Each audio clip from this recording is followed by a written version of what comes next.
Let's move on to the next question. A driving instructor gives a student a sudden order to stop the car in the shortest possible time.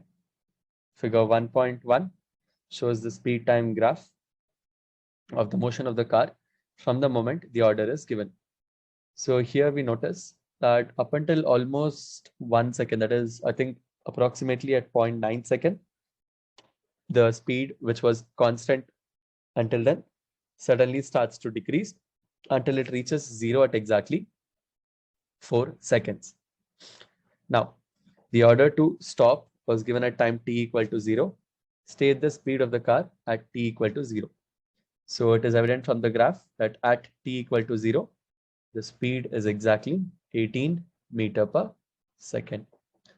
Suggests why the car continues to travel at the speed for 0.9 seconds. So 0.9 second is exactly here.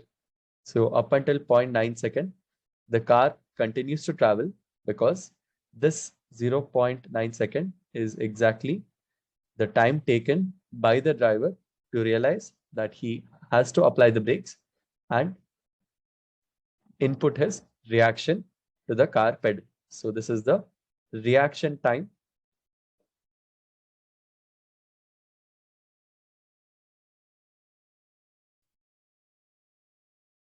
of the driver. Moving on to part B, calculate the deceleration of the car between t equal to 0.9 and t equal to 4 seconds.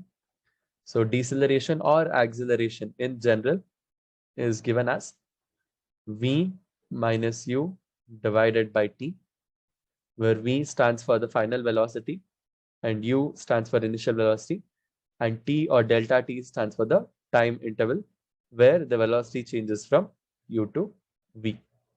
So here u is exactly 18 meter per second, which happens at this instant, and v is the velocity at the final instant, which is when the car comes to stop or comes to a halt at 4 seconds. So v is 0, u is 18, and time t is 3.1 second.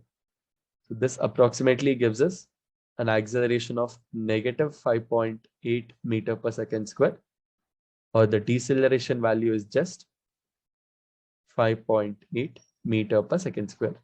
We do not need to write the negative sign here, since, as I mentioned, deceleration, it is understood that the value is supposed to be taken as a negative. The total distance traveled by the car from t equal to 0 up until the end of time, which can be considered at 4 seconds. Now, in a speed versus time graph, the area under the graph gives us the distance traveled. Here, the area can be divided into two parts.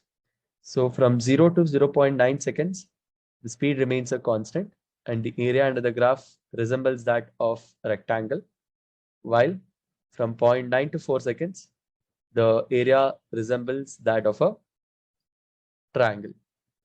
So area can be found out in two parts. So the area, which is nothing but the distance traveled or the total distance traveled, can be found out as the area of a rectangle, which is base into height.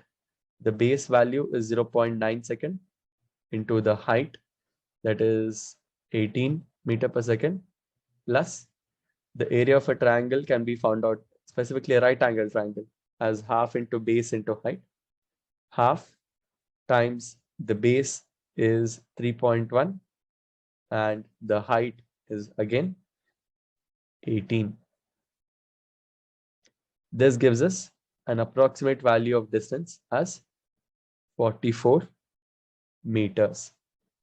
Moving on to the last part, describe and explain a danger to a driver of not wearing a safety belt during the sudden stop. The driver, since is also present within the car as the drive moves, the car undergoes a change in momentum. This change in momentum is happening to the car as it decreases its speed from 0.9 to 4 seconds. And this change in momentum, which happens within the car, is also transferred onto the driver since the driver is present within the car. If the driver is not wearing a safety belt, the driver will face the risk of crashing against the windshield of the car and quite possibly also breaking the windshield and further being ejected from the car onto the road. And this phenomenon occurs to the driver because of a change in momentum that is forced as a result of being present in the car as the car suddenly decelerates. Hence, it is important and necessary for a driver to be wearing a seatbelt irrespective of coming to a sudden stop.